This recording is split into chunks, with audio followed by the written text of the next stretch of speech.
Hello नमस्ते, म हुँ सुरज भट्टराई। यसराज साथी सर्कलको यो विकली पडकास्टमा तपाईँहरूलाई हार्दिक स्वागत गर्न चाहन्छु। बिस्तारै जाडो बढ्दैछ। कोरोना महामारीको डर र त्रास उत्तिकै छ। चाडपर्वको माहौल पनि छ। विभिन्न व्यवसाय, शिक्षा तथा हरेक क्षेत्र लगभग ठप्प जस्तो छ। यसै विषयमा हामीले आजको पडकास्टमा डाक्टर रविन्द्र पाण्डेको अनलाइन पत्रिका लोकान्तर.com मा लेखिएको आलेख लिएर उपस्थित भएका छौँ। तपाईलाई कोरोना संक्रमण भएमा के गर्ने, उपचार र भ्याक्सिनमा के प्रगति भएका छन् भन्ने विषयमा उहाँ यस्तो लेख्नुहुन्छ। कुन अवस्थामा पीसीआर टेस्ट गर्ने? यदि तपाईको कुनै संक्रमितसँग भेट भएको छैन तथा लक्षण पनि छैन भने पीसीआर टेस्ट गर्नु आवश्यक छैन। यदि कुनै संक्रमितसँग भेट भएको छ वा सामान्य लक्षण देखेको छ भने तुरुन्तै पीसीआर टेस्ट गर्दा गलत रिपोर्ट आउन सक्छ। त्यसैले संक्रमितसँग भेटघाट भएको वा लक्षण देखिएको 5 दिनपछि पीसीआर टेस्ट गर्नु उपयुक्त हुन्छ। त्यस्तै स्वाद र बास्ना हराएमा, सास फेर्न गाह्रो भएमा वा उच्च ज्वरो आएमा तुरुन्त टेस्ट गर्नुपर्छ। संक्रमित व्यक्तिले 12 देखि 14 दिनपछि 24 घण्टाको अन्तरालमा 2 पटक पीसीआर टेस्ट गर्दा नेगेटिभ आयो भने संक्रमण मुक्त भएको मानिन्छ। PCR test real time test हो, अर्थात् नमुना दिने बेलासम्म शरीरमा भाइरसको जिन छ कि छैन त्यो हेर्ने हो। तसर्थ नमुना दिएपछि रिपोर्ट आउने बेलासम्म आइसोलेसनमा बस्नु सुरक्षित हुन्छ। नेगेटिभ रिपोर्ट आयो भने जनस्वास्थ्यका मापदण्ड अपनाएर संक्रमित हुनबाट बच्नु पर्दछ। पीसीआर टेस्ट पोजिटिभ आयो भने आत्तिनु पर्दैन।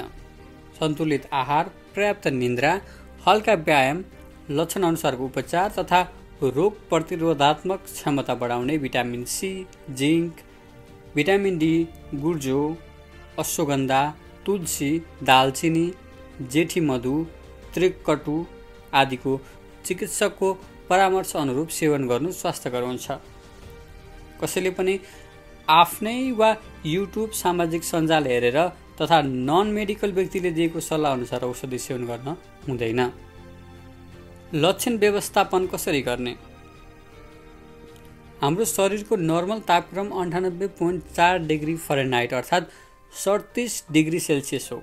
ज्वरो आए जस्तो भए पनि तापक्रम 98.4 डिग्री छ भने पारासिटामोल प्रयोग गर्नु पर्दैन। जब शरीरको तापक्रम 100 डिग्री हुन्छ अनि मात्र पारासिटामोल खानु राम्रो हुन्छ। टाउको दुखेमा, घाँटी दुखेमा वा शरीर दुखेमा पनि पारासिटामोल खानु उपयुक्त हुन्छ। रुगाका लागि प्रयोग हुने एन्टिकोल्ड ट्याब्लेटमा पनि पारासिटामोल 500 मिलिग्राम मिसाएको हुन्छ। दुखाइ वा ज्वरोमा खाने फ्लेक्सन, ब्रुसेट आदिमा पनि पारासिटामोल मिसाएको हुन्छ। तसर्थ यी 2 वा 3 औषधि सँगै खानु हुँदैन। सँगै खाएमा शरीरको तापक्रम घटेर खतरनाक अवस्थामा आउन सक्छ। खोकीको लागि सामान्य कफ सप्रेसान्ट तथा एलर्जीमा प्रयोग हुने एन्टिहिस्टामिनिक औषधि स्वास्थ्यकर्मीको परामर्शमा लिन सकिन्छ। खोकीको औषधि पनि विभिन्न प्रकारका हुन्छन्, जस्तै सुक्खा खोकीको लागि, खकार आउने खोकीको लागि, सास फुल्ने खोकीको लागि। स्वास्थ्यकर्मीको सल्लाहमा आफ्नो स्वास्थ्य अनुसारको औषधि खानु उपयुक्त हुन्छ। खाना नरुचेमा विभिन्न प्रकारका खाना जस्तै फलफुल, सागसब्जी, दूध, अन्डा, dry nuts, fresh juice, soup आदि नियमित खाएर पोषण पुर्याउनु पर्दछ। नियमित रूपमा तापक्रम तथा अक्सिजनको लेभल हेर्नुपर्छ। यदि अक्सिजन 92 भन्दा कम भएमा घोप्टो परेर सुत्ने, झ्याल खोल्ने, पानी कम खाने गर्नुपर्दछ। खोकी लागिरहेमा, छाती दुखेमा, सास फेर्न गाह्रो भएमा वा ज्वरो आउने जाने भएमा एकपटक कोभिड अस्पतालको फिभर क्लिनिक वा फ्लू क्लिनिकमा गएर रगत, पिसाब र छातीको एक्सरे जाँच गर्नुपर्दछ। यी लक्षण उपेक्षा गर्दा कहिलेकाहीँ छातीको संक्रमण, न्युमोनिया, फोक्सोमा पानी जम्मा हुने जस्ता समस्या उत्पन्न हुन सक्छन्। कस्तो अवस्थामा अस्पताल जाने? पारासिटामोलले ज्वरो नियन्त्रण नभएमा, धेरै पखाला लागेर जल वियोजन भएमा, सास फेर्न गाह्रो भएमा, अक्सिजनको लेभल 92 भन्दा तल भइरहेमा, न्युमोनियाको लक्षण देखिएमा, बेहोस भएमा, बेसुर भएमा, कुनै पनि लक्षणले गाह्रो भएमा, समयमै अस्पताल पुगेमा आइसियु तथा भेन्टिलेटरमा जाने अवस्था नआउन सक्छ। मनोबल कसरी बढाउने? PCR पोजिटिभ आउँदैमा कोभिड-19 लाग्दैन, तसर्थ डराउनु जरुरी छैन। संक्रमणलाई रोगमा जान नदिन उचित आहार विहार तथा व्यवहार गर्नुपर्दछ। एकजना चिकित्सकको सम्पर्कमा रहनु राम्रो हुन्छ। भ्रम र हल्लाको पछाडि लाग्नु हुँदैन। नकारात्मक समाचार नहेर्ने, नपढ्ने, योग, ध्यान, सङ्गीत, पठन, लेखन आदिमा व्यस्त रहेर मनलाई नन कोभिड बनाउनु पर्दछ। अनावश्यक सूचना तनावको स्रोत हो, तसर्थ दिनमा 1-2 पटक मात्र समाचार हेर्नु पर्याप्त हुन्छ।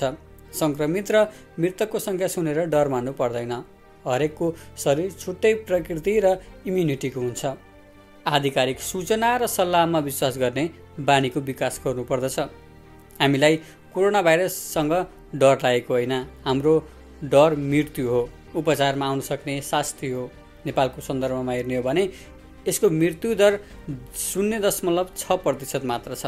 ज्येष्ठ नागरिक तथा दीर्घ औषधि सेवीहरूले पनि कोभिड-19लाई सजिलै जित्नु भएको छ। हाम्रो पोषण, व्यायाम र तन्दुरुस्तीले रोगलाई परास्त गर्ने हो। तसर्थ सकारात्मक सोच, उच्च मनोबल र आशावादी प्रवृत्ति विकास गर्नु जरुरी छ। धेरै नै चिन्ता लागेमा, निन्द्रा नलागेमा, डर लागेमा, मनको ढुकढुकी धेरै बढेमा तथा धेरै अत्यास लागेमा मनोपरामर्शविद वा मनोरोग विज्ञ वा चिकित्सकसँग सम्पर्क राख्नुपर्दछ। संक्रमितको धर्म। आफूबाट एकजनालाई पनि रोग नसरोस् भनेर हरदम सतर्क र सजग रहनुपर्दछ। अन्य व्यक्तिलाई रोग नसार्नु ठुलो योगदान हो।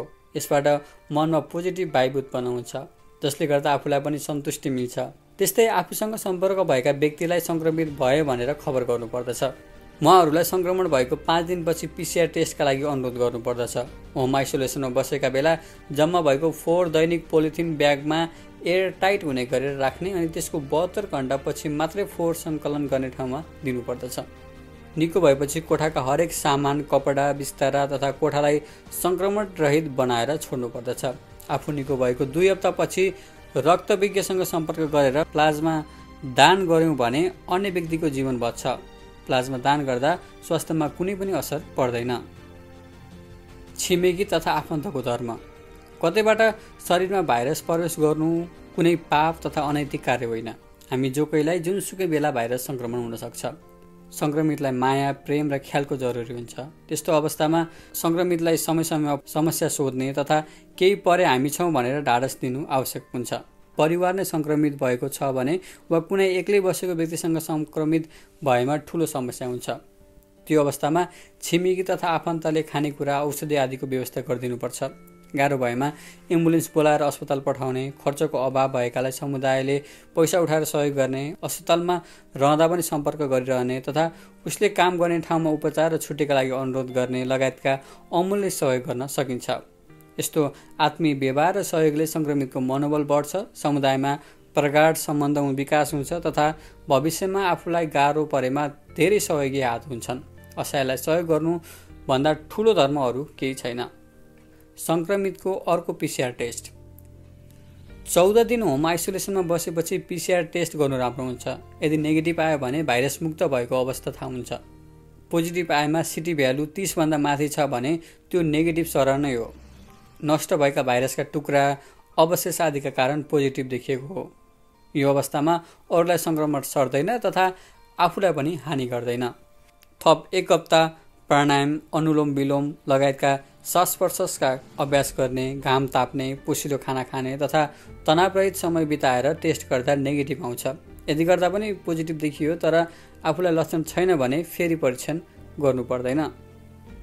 संक्रमितको चाँदीको घेरा। कालो बादलमा पनि चाँदीको घेरा हुन्छ। संक्रमित नहुनु थियो तर भयो भने यसलाई सकारात्मक रूपमा लिनुको विकल्प छैन।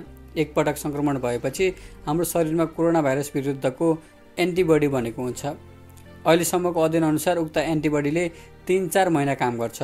यो अवधिमा सामान्यतया संक्रमण हुँदैन। भयो भने पनि निको भएका व्यक्तिको एन्टिबडीले भाइरसलाई परास्त गर्छ। तसर्थ एक प्रकारको सुरक्षा प्राप्त हुन्छ। हाम्रो एन्टिबडी कति छ, कहिलेसम्म छ भनेर एन्टिबडी टाइटर टेस्ट गर्न मिल्छ।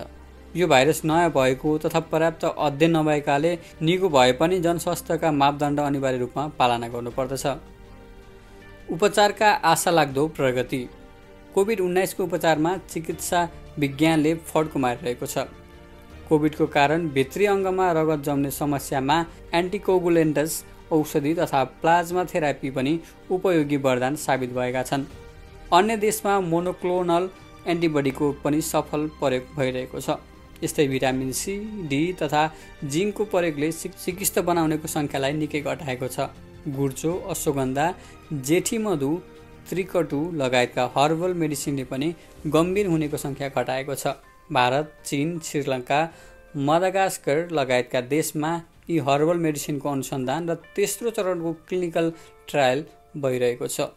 यति मात्र होइन, स्वास्थ्यकर्मीहरू कोरोनाको उपचारमा अभ्यस्त भएका छन्। बेड अडिट गर्ने प्रणाली विकास गर्ने हो भने isolation bed, oxygen bed, ICU bed तथा भेन्टिलेटरको सङ्ख्या दिन प्रतिदिन बढिरहेको छ। पाखुरा ताक्दै खोप।